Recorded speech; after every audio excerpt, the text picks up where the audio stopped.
Welcome to Integrated Tagalog. My name is Louie. In our lesson for today, I'm going to talk about the Tagalog sentence order. Before we start, sentence order varies depending on the speech style or speech format. There are two types of format. One is the typical format.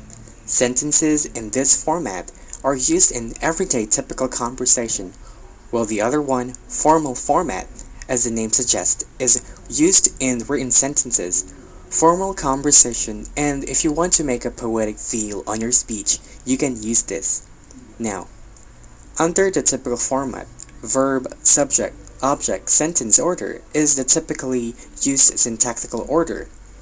It is the reversed version of the English syntactical where the subject goes first before the verb.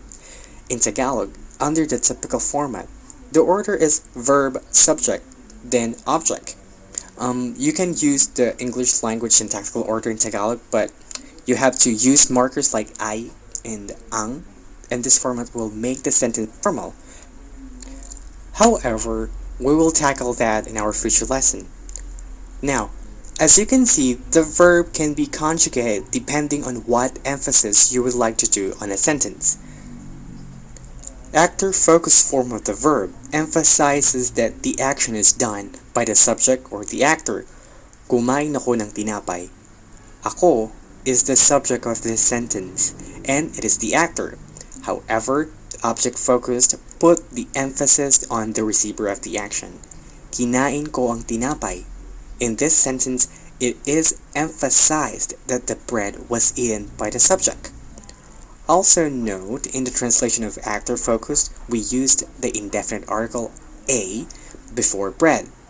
This is because the doer of the action just want to say that he's full, or because he have eaten the bread. And we don't know what bread or which bread or from where did he get the bread. In object-focused form, the definite article the is used in the English translation because the speaker is pertaining to a specific bread, and the listener knows about that bread the speaker is talking about. For example, person A is looking for the bread, then person B says, kinain kong tinapay. Okay? Alright. Object, by the way, is optional. You can only say, kumain ako as a sentence if you don't want to mention what did you eat. But take note that you can only take out the object in the sentence if it is in the actor focus, simply because it is focused on the subject. However, you have to use only the indirect pronouns like ko, mo, niya, natin, ninyo, nila to tell who does the action. But you also have to give the receiver of the action since it is in the object-focused form. Without mentioning the object, the sentence will be considered incomplete. On the other hand, if you use direct pronouns like ako, kita, siya, kami, tayo, kayo, sila, with the object-focused form of the verb, this creates another meaning that the action is done to the subject. For example, kinain ako means I was eaten. Oh, I was eaten. The object in this kind of sentence can be omitted. In English, the equivalent translation of the structure object-focused verb and the direct pronoun is a passive sentence. Alright, next. Another pattern is the predicate-subject pattern. Si Rene siya. He is Rene. Literally, Rene is him. Doktor si Robert. Robert is a doctor. Literally, Doktor is Robert.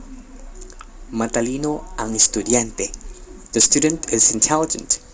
So, si and ang functions like a copula or as a marker to introduce another part of a speech. Si introduces name of person like Rene, Robert. Ang introduces noun like estudiante.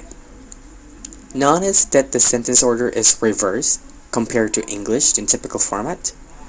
Okay, now let's go to the formal format. Okay, so this is similar to that of the English language. Subject-predicate pattern. Siya ay si Rene. He is Rene. Si Robert ay isang doktor. Robert is a doctor. Ang estudyante ay matalino. The student is intelligent. Okay, also notice that si is used with the name of person as we mentioned a while ago, and ang with nouns. Also, I is used to connect the subject to the predicate. Okay, this is used in the formal format. Okay, now let's move on to the last. Now let's examine the comparison between the typical and the formal. Okay, so you can see that we just switch places. Here, from the typical format of the actor focus verb, we change this to formal by placing the doer of the action first, then the marker I, plus the verb, and then the object. Okay, while in the typical format of the object focused, we change it to the formal format, the same thing as we do in the actor focus. We put the object tinapay here, then followed by I, then verb, then pronoun. Okay.